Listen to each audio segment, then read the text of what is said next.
Hey everyone, welcome back to Carthritis.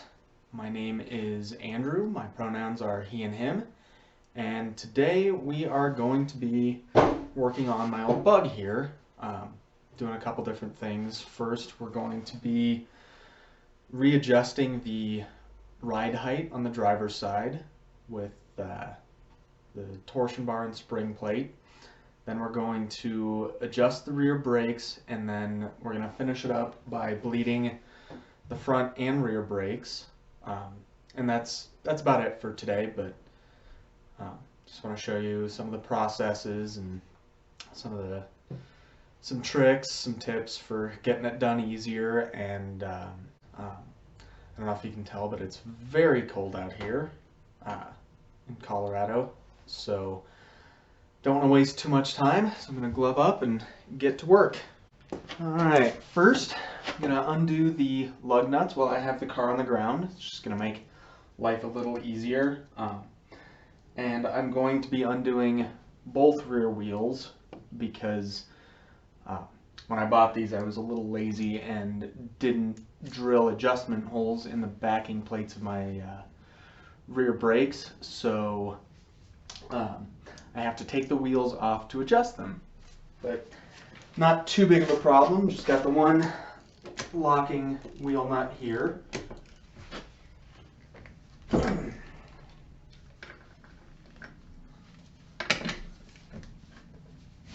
I always undo them in the same sort of star pattern that you're supposed to tighten them in.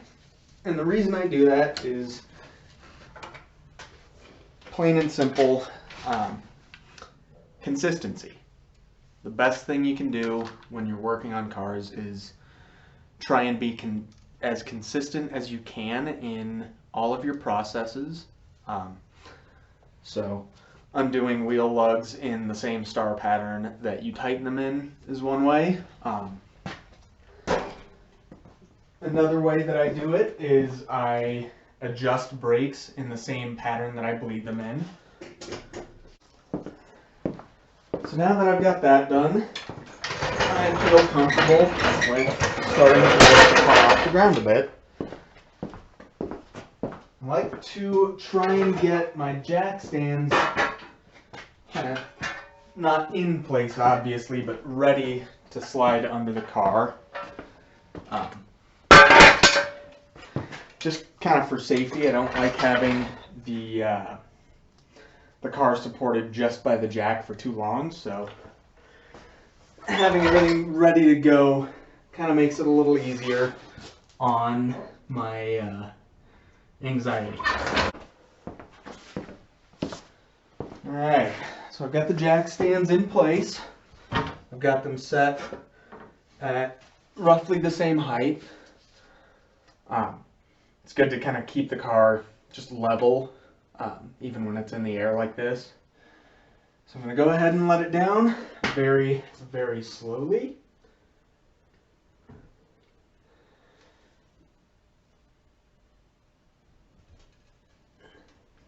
And I can hear it sort of settle on the stands a bit. I'm going to check, make sure it's landed where I want it. And it has, so go ahead and pull the door jack out so I don't have to work around it. Alright, so now I've got the wheel off. I have the e-brake off so it can spin freely, and that's good for a couple of different reasons. It's good to do that while doing this for a few different things. Next up is the really fun process of removing the, basically pulling the axle out of the spring plate here. It's really not too bad, but it's a bit of an involved process because you need to make sure to keep the brake line from getting pinched or cut anywhere. And it's just kind of heavy and unwieldy, so if you'll give me just a minute, I'll get a couple of things out that I need to do that, and we can get started. So as you can see, I've undone the rear shock already. Gotten a couple other things out of the way back here. I undid this little clip that holds the rear brake hose to the rear axle. And if you'll give me a moment, I'm going to grab a creeper and slide under here and undo the emergency brake cable where it goes into the drum. You can actually undo a little clip here. And I'm doing all this just to give us a little bit more flexibility, make things a little easier when we get the axle unbolted from the spring plate. So, just a moment. Alrighty, I'm going to go ahead and get this little thing undone here, and then we will be able to get the axle pulled loose and get going here.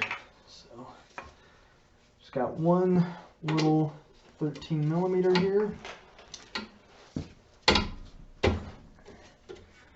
Break it loose a little because did drive this car in quite a lot of bad weather.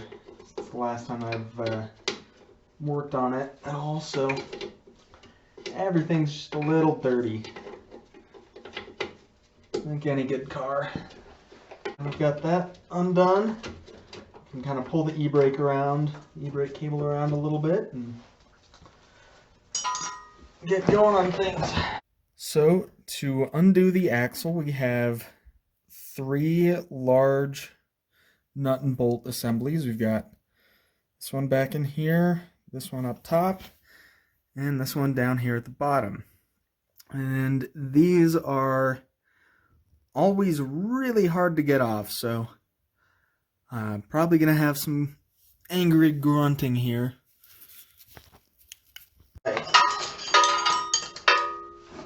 Got a wrench and a ratchet. Hopefully we can get on this thing. Okay.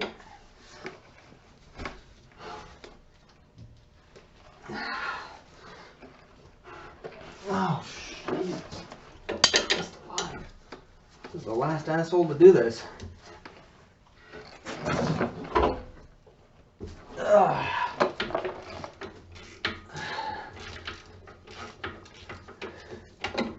As you undo these, it helps to undo them all a little bit at a time. Like I said, the spring plate here is held on to this, and it's kind of tensioned a little bit when the car is off the ground. So keeping it kind of even makes it just a little, in my eyes at least, a little safer. It's not going to snap off. Oh, Jesus.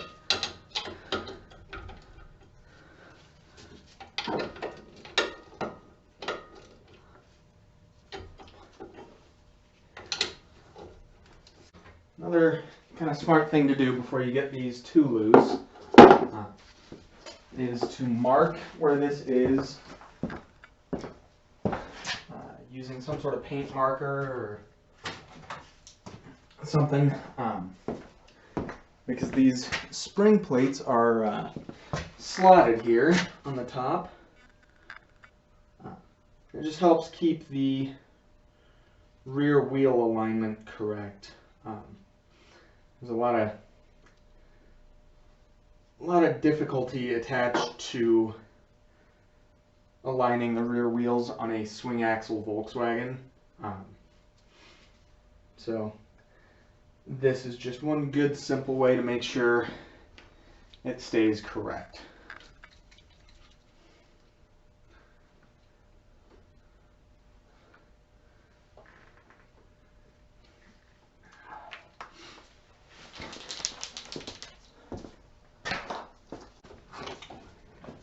Like I said earlier, I've got this brake line undone, so I can move that around a bit, get it kind of up and out of the way. I've undone the rear shock And I've loosened up the e-brake from the backing plate. So what we're going to do is we're going to move this whole drum axle assembly back and then up, and we're going to kind of prop it up and out of the way so we can get to adjusting the spring plate. So give me just a moment. Grab a big hammer. Got the axle loose, but I need to get it supported and out of the way. And for that, I'm going to use the traditional, whatever this thing's called, club. I never remember the name.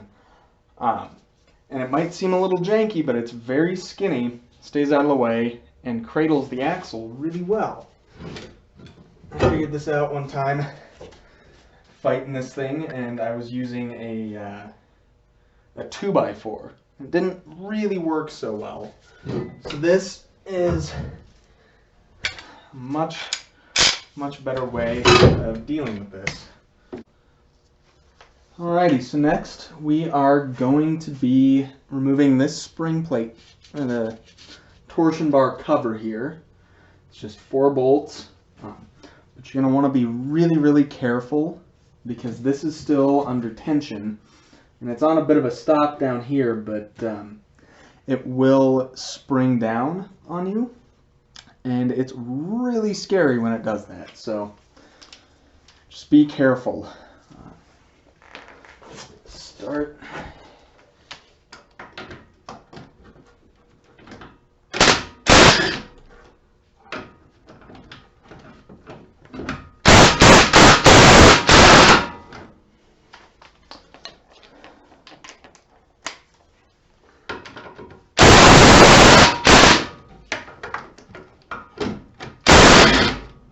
I don't usually like undoing them all the way with a little cordless boy here, but you undo them about most of the way and it's not too bad.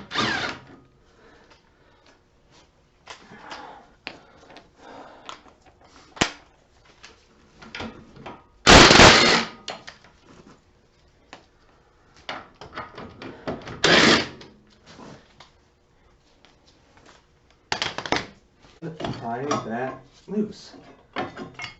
As you can see, it's just a little piece of stamped metal, and here is one of the 2 spring plate bushings. Inside here you can see, kind of barely, get a little light here for you. One, you can see how rusty this damn car is, and 2, you can see in here is the torsion bar. That's the actual spring of the Volkswagen rear suspension. So we're going to very carefully pry this loose, but first I'm going to grab the paint marker again and mark where this is in relation to the torsion bar. Alright, so just be warned, this is where it gets a little complicated and probably a little boring, but I don't know if you can see this super great, but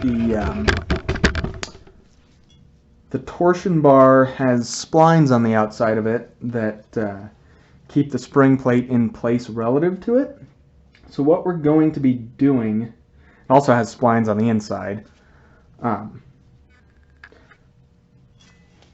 to keep it located, and then it twists with the spring plate and the axle, and that's how you get the springing motion.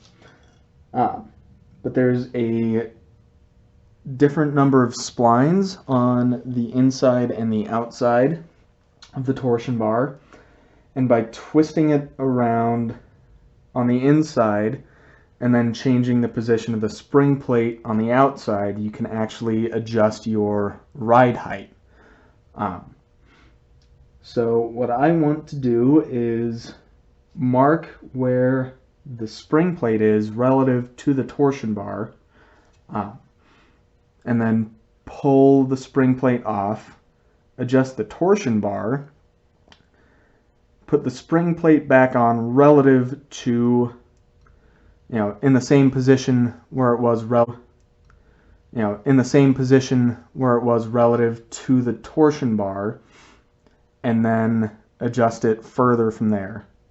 And what I'm looking to do is lower this corner of the car by about 1/4 of an inch. There are charts online that can show you which direction to twist it to get that. And how many splines equals how much lower you go or how much higher you go. I don't have one of those pulled up, but I can make this work pretty easily. So just give me 1 minute. You can see here I have the spring plate on. Got everything kind of loose and disconnected. What I'm going to do before I pull it off is I'm going to find a fixed point on it and measure how high up it is from the ground. And I'm going to make a note of that so that when I get it put back together after I adjust it, it's going to be, I'm going to know I did it right. There are a few different ways to do that, but for me the simplest is just to measure. I know the kind of change in height I'm going for. So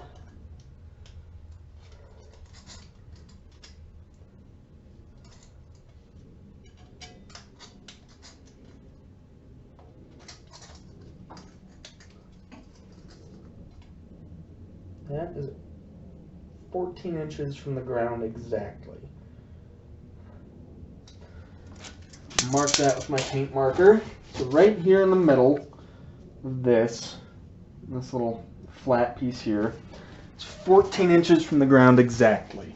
So what I'm going to try and do is put it at about 13 3/4 of an inch from the ground. Or no, 14 1/4 inch from the ground. Make a little mark so I know where I measured from.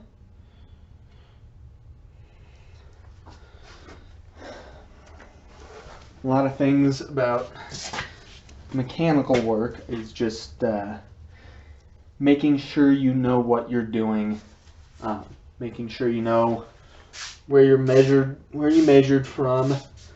Like I said earlier, just consistency is one of the most important parts of being a mechanic. So now that I've got that marked and measured, I have that marked in there. I'm going to go ahead and pull the spring plate off. I'm going to pull the torsion bar out. This little hole back in here takes kind of a lot of wiggling, and I'm going to be turning it one spline counterclockwise. When you get it pulled out, you can feel the splines. Go ahead and put the spring plate back on with the mark lined up. And as you can see, that is way, way lower. Technically it's higher, but the effect is it would lower the car extremely. So what I can do now is move this in reference to that mark that we made earlier. One spline pushed back in, and I'm going to go ahead and measure it at that same mark here at the very end of the spring plate. And that mark is now, it's about 14 1/4 inches off the ground. Hey everyone, just want to let y'all know we kind of ran out of time today, unfortunately, but we'll be getting the brakes bled next time, as well as doing some front end work. But I hope you all enjoyed. If you did, don't forget to like and subscribe, and we will see you next time on Carthritis.